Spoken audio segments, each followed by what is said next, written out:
I guess you could say I was a weird kid. I went through a lot of obsessions in my early life.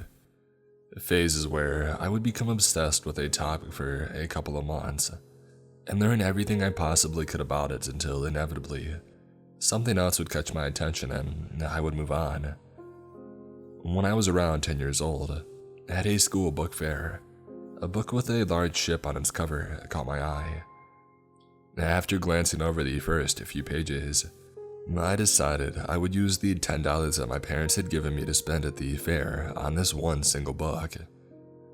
Reading it would cement my fanatical interest in the ship that decorated the cover, the Titanic. Over the next couple months, I would devour and be able to regurgitate from memory countless facts about the ship, from the time that it was being built in Belfast to its untimely sinking in the North Atlantic that April night in 1912. I even managed to successfully annoy my parents into renting the huge blockbuster hit that had come out about it just a few years prior and letting me watch it, albeit with them skipping over some scenes. Time moved on, and eventually I found a new topic to occupy my interest, and I largely forgot about the Titanic. Although, to this day, I do still remember several facts which once even came in handy at a happy hour trivia night when I was in school for my PhD. I did eventually grow up, and I became a far less obsessive person, finding just one interest to occupy my time and eventually blossom into my career: microbiology.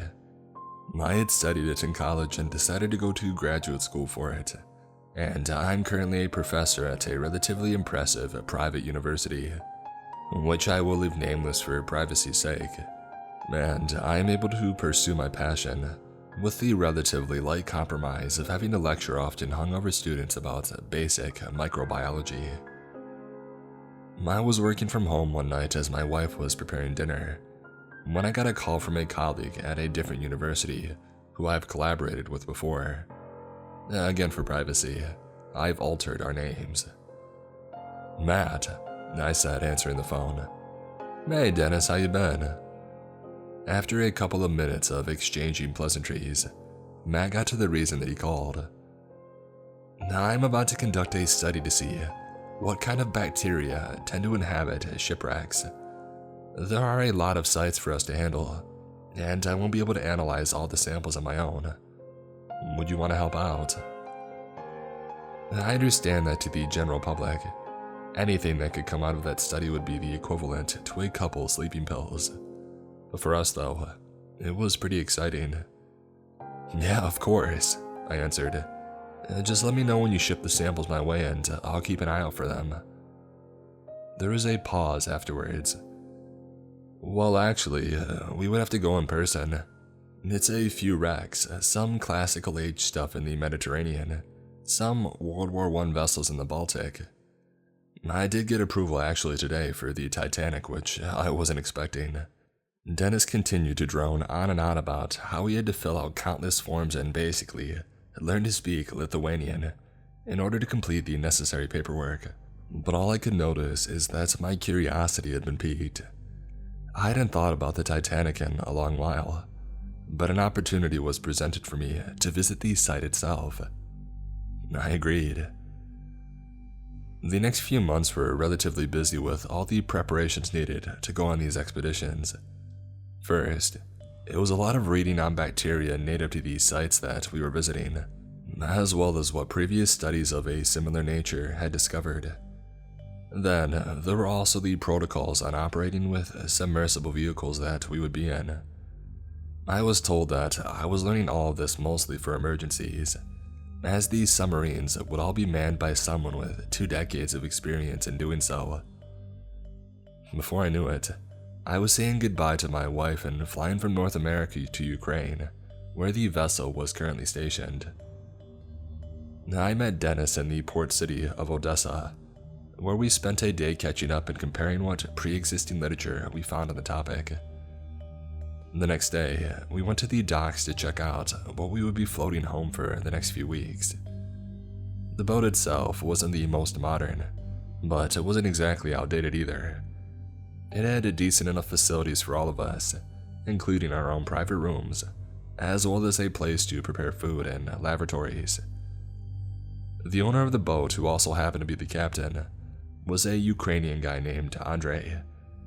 His English wasn't the best, but he knew enough to be able to communicate, and honestly, most of his communication was done through his facial features.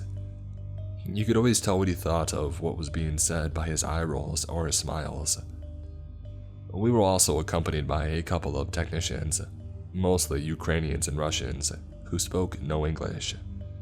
They were mainly responsible for the maintenance on the vessel, as well as the 2 submersible vehicles, able to fit 3 persons each. The first 3 weeks were simple enough, uneventful to the point of being boring, honestly. We showed up to the sites of the wrecks and descended in these submersibles, and managed to acquire enough samples from the wrecks as well as surrounding water to see what would grow on algar plates back in the lab. After dealing with our last site in the Baltic Sea, our course was set. The North Atlantic, almost 400 miles off the southern tip of Newfoundland, to the wreck of the Titanic. It took a couple of days for us to get there, which were mainly passed by drinking hard liquor in amounts that I hadn't seen since college, and by playing cards, which was interesting when we couldn't fully communicate with everyone due to the language barrier. We reached the coordinates closer to the evening, and it was decided that we would go down to the wreckage first thing in the morning. As we were getting ready that night, Dennis had received an email from a colleague of his to have a video chat. Assuming that this was going to be something microbiology related, Dennis asked me to join in. The first few minutes of talking with his colleague went about as expected. He was very friendly, and mainly it was just some introductions and small talk between the 3 of us, with her asking how our field work was going so far, and Dennis asking how everything was going back at the university at home. Nothing too out of the ordinary.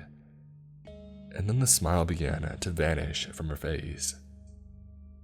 "Listen," she said, "I heard you guys are going down to the Titanic." "That's right," Dennis replied.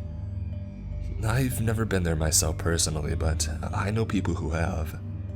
Some people who've gone down there a few times.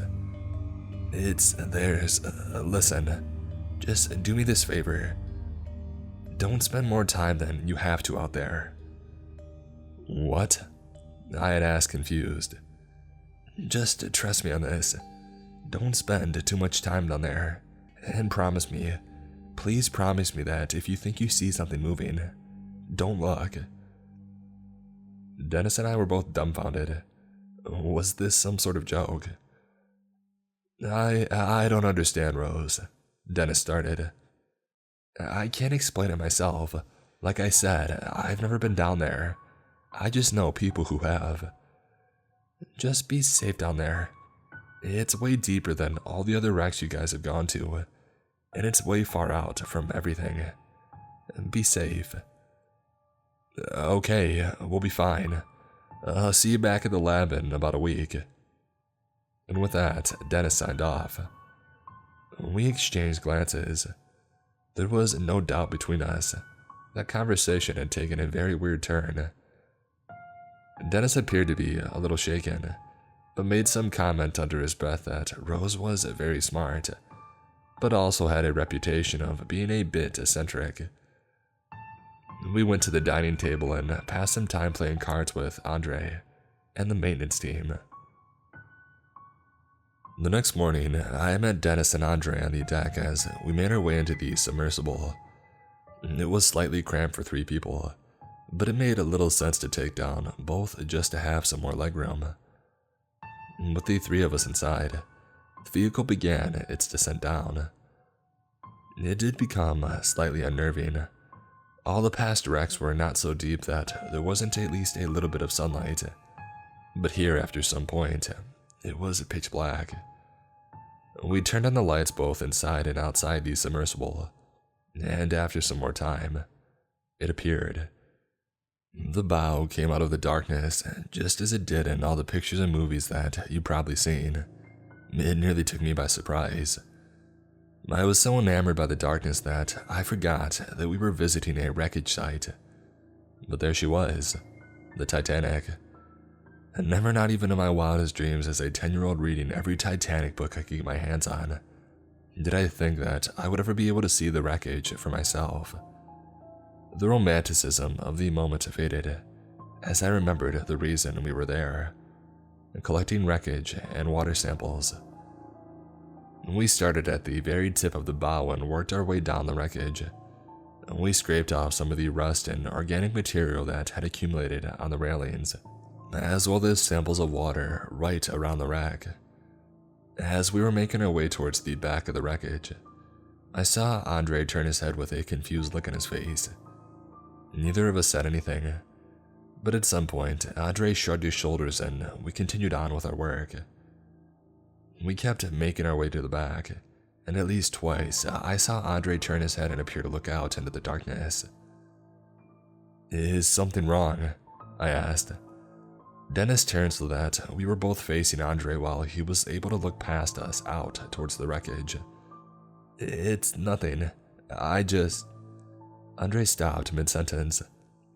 We stared at him, waiting for him to continue on, but he just kept staring, with a blank expression on his face. I glanced over at Dennis with a worried look, one that he reciprocated. As I turned my gaze back at Andre, his eyes got wide, and he screamed. Andre had a deep and booming scream, and the fact that we were in a tiny enclosed metallic space made his scream echo all the more painful. As Dennis and I jammed our ears shut with our hands, Andre lunged forward, grabbing a hammer from the always open toolkit, and smashed the light switch repeatedly. The lights were out, and we were in pitch black darkness, and Andre finally stopped screaming. It was eerily quiet, and the fact that we couldn't see anything only made it that much more unnerving. Matt? Dennis stuttered. "I'm here. Andre." There was no response. "Andre, we need to get back to the surface. Please, can you do that for us?" I asked. No response. I could feel Andre's presence there. Obviously, there was nowhere for him to go. But still, I got no response. "Andre, please." I felt him stir a little bit and move in the direction of the control board. I heard him start to fumble around. He was probably having issues due to the darkness. As we were waiting for something, anything to happen that could convince us that this wasn't going to be our resting place as well, we felt something ram into the submersible, forcing 2 different expletives out of both Dennis and I. We heard Andre continue to fumble around with the controls. "Please, we need to get out of here," Dennis said, his voice breaking with fear and desperation. "Please." Again, the submersible shook as something unseen rammed into it. Dennis's voice was breaking with tears, as was mine, as we pleaded Andre to do something to get us out of there. As we heard a tapping coming from all possible sides of the submersible, we also heard a familiar and comforting sound, that of the vehicle ascending. It went slower than we remembered it at the other wrecks. I'm not sure if it was because the submersible was actually damaged, or if it just seemed that way because we were so scared. Not too much longer, we were able to see clearly again, as we had reached shallow enough water that the sun's rays were able to reach us. As I was beginning to appreciate my newly found ability to see once more, Dennis screamed. I turned my head to see what he was screaming at, and when I saw it too, I couldn't help but scream myself. Andre was dead. As I looked away to avoid looking at Andre's body, I saw something else that made my stomach drop. Handprints, all over the vehicle's front window, large and small ones, covering nearly every single inch. Eventually, we reached the surface of the water and we were retrieved by Andre's crew. After they saw what had happened, it was a frenzy on the boat. As soon as I had stepped out of the submersible and onto the boat, I vomited. Once I finished, I looked back at the submersible to see that every inch of it, not just the windows, were covered in those handprints. Despite being drained, I had to be the one who was in communication with the Canadian Coast Guard, since Dennis had locked himself in his room, and none of the crew spoke English. The Canadians were able to send someone over to pick up Dennis and I the next day, after which we never spoke again. I tried to see what information I was able to pick up about Andre, as I was sure an autopsy would be carried out on what appeared to be an otherwise healthy and middle-aged man. It took some digging, but I found that his death had been ruled back in Ukraine as what appeared to be a stress-induced heart attack. We never analyzed the data that we got from all those wrecks, although I did work up the courage to open these samples that we did retrieve from the Titanic and characterize those bacteria that were present. For the most part, the bacteria that were found were what would be expected in deep, cold and frigid water. Although, as I was going through the data, I did notice that the samples that we had acquired as we went further along the wreck of the Titanic started to have increasing levels of bacteria that are typically present in another environment. They were bacteria that are typically associated with decaying bodies.